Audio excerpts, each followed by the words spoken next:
शिवसेनेचे म्हणजे उद्धव ठाकरे गटाचे गटनेते भास्कर जाधव यांनी मंत्रालय सचिवालयाला एक पत्र लिहिलं आहे आणि त्याच्यामध्ये असं म्हटलंय की विरोधी पक्ष नेता निवडी संदर्भातले नियम काय आहेत या संदर्भामध्ये आम्हाला लेखी उत्तर द्या।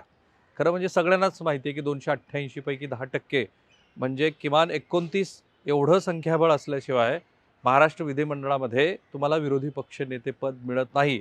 हा 1970 साली तयार झालेला नियम आहे आणि जे वेगळे कायदेशीर तज्ज्ञ सांगतात त्याप्रमाणे नियम आणि कायदा याच्यामध्ये फरक आहे। नियमाला अपवाद असू शकतो, तसा महाराष्ट्रामध्ये तो अपवाद 2-3 वेळेला झाला आहे।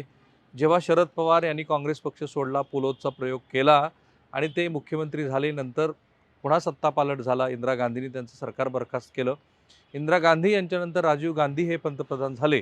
ते पंतप्रधान होईपर्यंत विरोधी पक्षनेते पदावरती शरद पवार होते आणि छत्रपती संभाजीनगरमध्ये म्हणजे आत्ताच्या छत्रपती संभाजीनगरमध्ये तेव्हाच्या औरंगाबादमध्ये राजीव गांधी यांच्या उपस्थितीमध्ये शरद पवार हे पुन्हा काँग्रेसवासी झाले।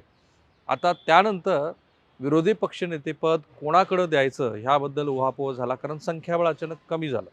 अशा वेळेला एक असा अपवाद केला गेला की जे आपल्याकडे अर्ज करतील तर त्यांना विरोधी पक्षनेतेपद द्यावं आणि त्याप्रमाणे 1985 ते 1990 ह्या काळामध्ये मृणाल गोरे, निहाल अहमद आणि दत्ता पाटील हे विरोधी पक्षनेते वाटून घेतल्यासारखे झाले।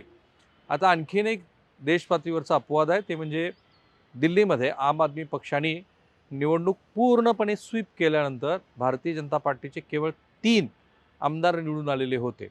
तर या 3 आमदारांना दिल्ली विधानसभेमध्ये विरोधी पक्षनेता बनण्याची संधी मिळाली आणि त्यापैकी एक जण विरोधी पक्षनेता बनला। आता विरोधी पक्षनेता बनणं का महत्त्वाचं आहे? ऑब्व्हियसली त्याला कॅबिनेटचा दर्जा आहे, लाल दिव्याची गाडी आहे, त्याला पोलीस संरक्षणही मिळतं, पण विधिमंडळाच्या कामकाजामध्ये हस्तक्षेप करण्याची संधी विरोधी पक्षनेत्याला असते। तो स्थगन प्रस्ताव आणू शकतो, वेळोवेळी हस्तक्षेप करू शकतो आणि जेव्हा महत्त्वपूर्ण विधिमंडळाच्या अनुषंगाने किंवा सरकारच्या अनुषंगाने काही महत्त्वाच्या घडामोडी बनत असतात तेव्हा त्याबद्दलचे प्रारूप, त्याबद्दलचे आराखडे, त्याबद्दलची माहिती ही विधिमंडळ पक्षानं विरोधी पक्षनेत्याला द्यावी असा साधारणपणे संकेत आहे, किंवा शासकीय अध्यादेश सुद्धा जेव्हा निघतात तेव्हा ते विरोधी पक्षनेत्यांना पाठवावेत अशा पद्धतीचा संकेत आहे।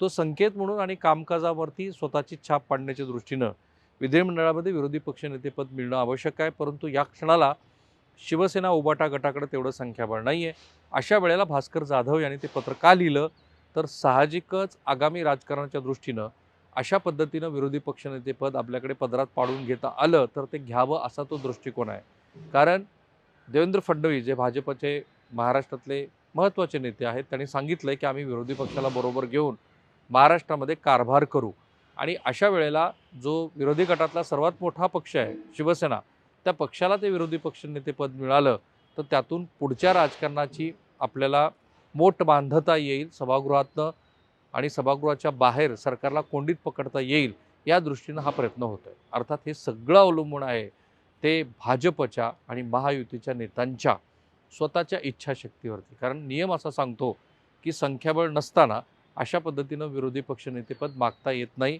अध्यक्षाने या संदर्भात निर्णय घ्यायचा आहे आणि 2014 ते 2019 देश पातळीवरती झालेल्या घडामोडी बघता भाजप सहजासहजी विरोधी पक्षनेतेपद इतरांकडे देईल असं वाटत नाही।